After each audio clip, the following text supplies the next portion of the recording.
Bonjour et bienvenue sur ma chaîne YouTube. Dans cette vidéo, je vais vous parler de 4 produits skincare que j'adore, même si ce sont des produits que j'ai découverts assez récemment par rapport à mes produits favoris habituels que j'utilise depuis des années.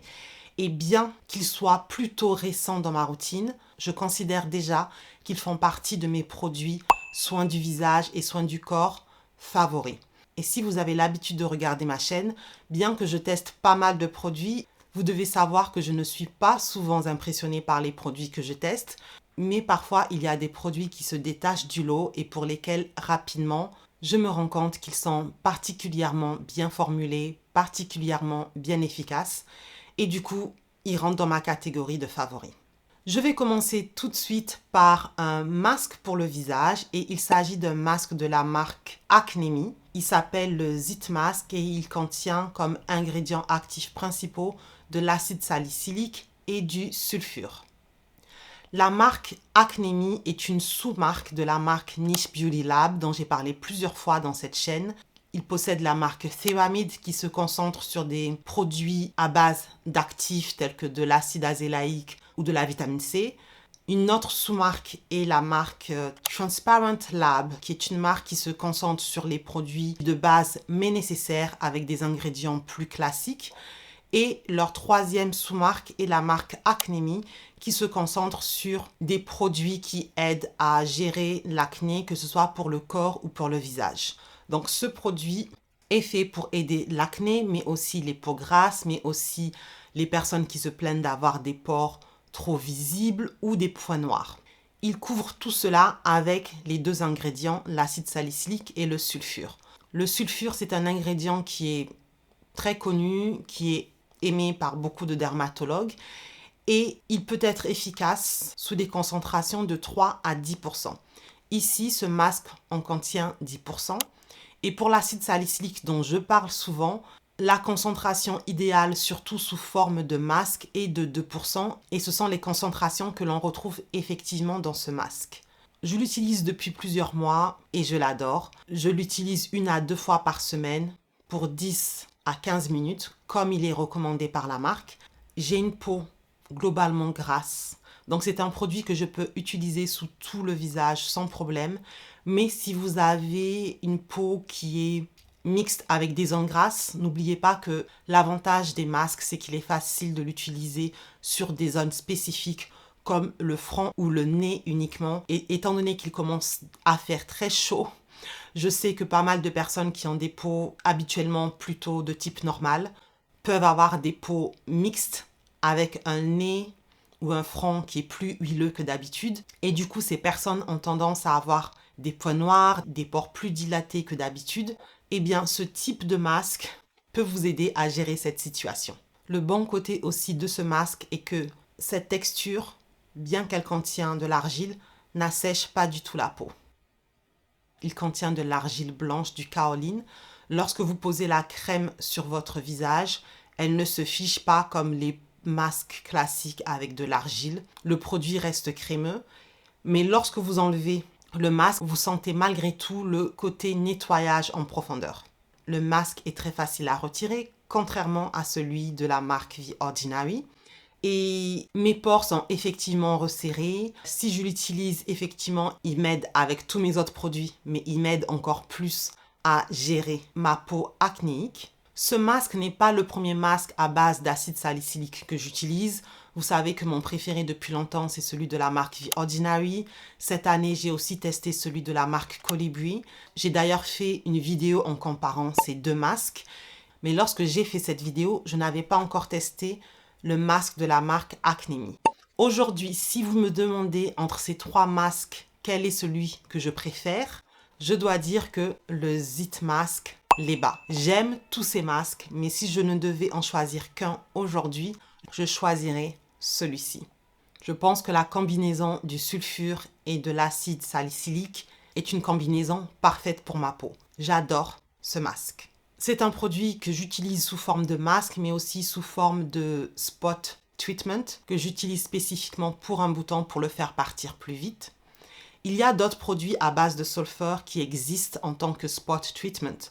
Par exemple, la marque The Ordinary a lancé, il me semble, l'année dernière, un produit avec une texture spéciale qui est entre liquide et poudre, qui contient aussi 10% de sulfure, mais le prix est bien plus élevé que ce masque lorsque l'on compare le prix pour la même quantité de produit. Certes, l'avantage du produit de The Ordinary est que le produit est invisible, mais pour moi, ce masque est un produit que vous pouvez utiliser le matin dès que vous vous levez, que vous pouvez laisser poser sur votre bouton spécifique le temps de ranger vos affaires, le temps de préparer vos habits, le temps de prendre votre douche, le temps de prendre votre petit déjeuner. Et seulement avant de vous maquiller, vous enlevez le masque de votre bouton et vous faites votre routine. Et en le laissant poser comme cela, peut-être environ 1 heure, l'efficacité est déjà là. Donc pour moi, lorsque je compare le produit de la marque The Ordinary et celui-ci, malgré le fait que la texture est différente, la différence de prix pour moi n'est pas justifiée. Le deuxième produit vient de la même marque Niche Beauty Lab, mais cette fois-ci, il vient de la sous-marque Transparent Lab et il s'agit de leur traitement pour les lèvres qu'ils appellent un traitement de nuit, mais c'est un produit que vous pouvez utiliser aussi bien la nuit que le jour. Je le répète souvent, j'ai mes produits chouchous préférés pour mes lèvres qui sont de nature très sèche. Très peu de produits seulement fonctionnent sur mes lèvres. J'ai d'ailleurs fait plusieurs vidéos sur le sujet, y compris une vidéo où je parle de mes produits pour les lèvres préférés. Au moment où j'avais fait cette vidéo, je ne connaissais pas ce produit. Et j'ai d'ailleurs hésité à l'acheter parce que j'ai déjà mes produits favoris. J'ai testé énormément de produits et très peu de produits fonctionnent sur les lèvres qui sont naturellement très sèches, desséchées et qui gercent facilement. Mais étant donné que quand je l'ai acheté, il y avait une bonne promotion sur le site et qu'en général, je n'ai pas été déçue par les produits que j'ai achetés de cette marque, je me suis dit que j'allais le tester car il ne contient pas de lanoline. Le lanoline qui est présent dans beaucoup de produits pour les lèvres, y compris le très célèbre Aquaphor de la marque Serine, n'est pas un ingrédient problématique pour moi, mais je sais qu'il est pour certains. Donc je voulais vraiment essayer de trouver un autre produit sans lanoline afin de pouvoir vous le proposer. Et je n'ai pas été déçue. Au niveau de la texture, il ressemble beaucoup au baume de la marque Aquaphor, à part que celui-ci est un peu moins épais. Au niveau des résultats, ils sont presque similaires. Entre les deux, je choisis toujours Aquaphor, mais les résultats sont quand même là et il ne contient pas de lanoline. Si demain, le produit de Aquaphor devait arrêter d'exister, je me tournerai vers ce produit à la place. Le troisième produit dans cette liste, c'est un démaquillant waterproof pour les yeux et il vient de la marque Yves Rocher. C'est un nouveau produit pour moi, mais je me suis rendu compte qu'en fait, il existait déjà depuis pas mal de temps et au hasard, en passant à Yves Rocher, j'ai décidé de le tester car il ne contient pas de parfum, comme tous les produits proposés dans cette vidéo d'ailleurs. Mais pour les yeux, c'est encore plus important pour moi parce que j'ai aussi les yeux très sensibles. J'ai déjà des produits démaquillants waterproof pour les yeux dont j'ai déjà parlé dans ma vidéo où je parle de mes favoris. Mais je me suis laissée tenter par celui-ci car il vient sous un grand format de 200 ml. Contrairement à la grande majorité des produits démaquillants pour les yeux. Et la quantité pour le prix est imbattable, surtout que Yves Rocher a souvent des réductions, donc moi je l'ai acheté à moins 50%. Et je n'ai pas été déçue, car il enlève le maquillage waterproof parfaitement, sachant que j'utilise toujours du mascara waterproof pour les yeux, très waterproof. Ce qui m'a aussi particulièrement impressionné est le fait qu'il ne laisse pas de film gras sur les yeux, même lorsque vous utilisez une bonne quantité de produit sur votre coton, contrairement à la plupart des démaquillants waterproof pour les yeux. Il contient, comme la plupart de ce type de produits, 2 phases, une phase aqueuse et une phase huileuse.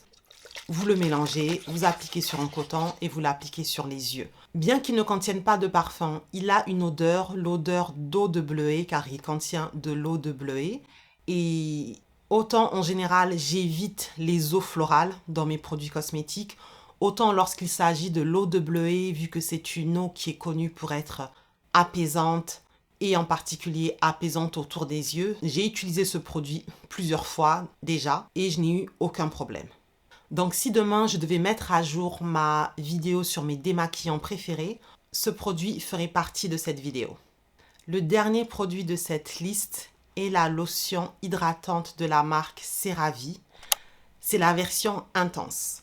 Il y a à peu près 2 ans, j'avais déjà essayé et parlé de leur version originale, dont j'ai toujours le packaging avec moi d'ailleurs. Cette lotion, la version originale, est faite pour les peaux sèches à très sèches. Pour ma part, je n'ai pas trouvé que ce produit était suffisamment hydratant pour moi. C'est un produit que j'ai décidé de tester il y a 2 ans l'été parce que je sais que pour l'hiver, j'ai besoin d'une crème hydratante beaucoup plus riche. Mais pour l'été, j'aime des textures plus légères qui s'étalent plus facilement. Donc j'avais décidé de tester cette version, sachant qu'avant, j'ai testé déjà pas mal de crèmes hydratantes assez légères pour l'été, mais qui ne sont jamais suffisamment hydratantes. Donc avec la version originale, vu qu'elle est faite pour les peaux sèches à très sèches, mais avec une texture agréable et plus légère, je pensais pouvoir trouver ma crème hydratante pour le corps pour l'été.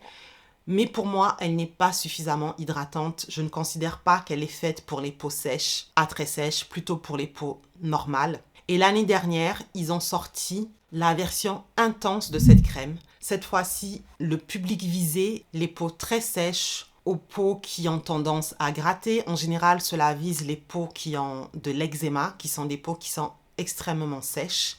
Pour ma part, je ne souffre pas d'eczéma, mais il semble que les crèmes hydratantes qui fonctionnent sur moi sont des crèmes qui visent les peaux extrêmement sèches et qui souffrent d'eczéma. Donc, je l'ai testé l'année dernière déjà. J'avais testé le petit packaging plutôt que d'acheter le grand packaging et d'être déçue. Et j'ai été très contente des résultats. La texture est légère, mais moins légère que la version originale. Elle hydrate mieux, sans pour autant être lourde, sans pour autant être épaisse. Elle est facile à étaler sur la peau. Elle contient de l'uréa à 5%, qui est un ingrédient hydratant. J'ai déjà testé par le passé des crèmes avec 10% d'uréa, comme la crème de la marque Eucérine. J'en ai déjà d'ailleurs parlé dans cette chaîne. Sur ma peau, il semble que les 10% d'uréa étaient trop forts car j'avais tendance à avoir des boutons de temps en temps sur le dos avec cette crème. Malgré tout, j'ai décidé de tester cette version avec 5% d'uréa et j'ai bien fait car je n'ai pas eu de problème avec celle-ci. Malgré tout, je trouve que pour mes jambes qui sont toujours très sèches, même en été, j'ai parfois besoin d'un peu plus, donc j'ai tendance à mélanger la crème avec un peu d'huile de moringa pour mes jambes. Pour l'été, j'utilise l'huile de moringa car elle rend cette crème plus riche, mais malgré tout, c'est une huile sèche. Donc, elle rend ma peau plus hydratée sans pour autant changer la texture légère de cette crème. Donc, voilà comment je l'utilise. Dites-moi en commentaire si vous avez déjà essayé l'un de ces produits. Dites-moi en commentaire si vous avez de nouveaux produits chouchous de soins de la peau. J'espère que cette vidéo vous aura plu. Merci de l'avoir regardée jusqu'au bout et on se voit dans la prochaine vidéo. Bye bye!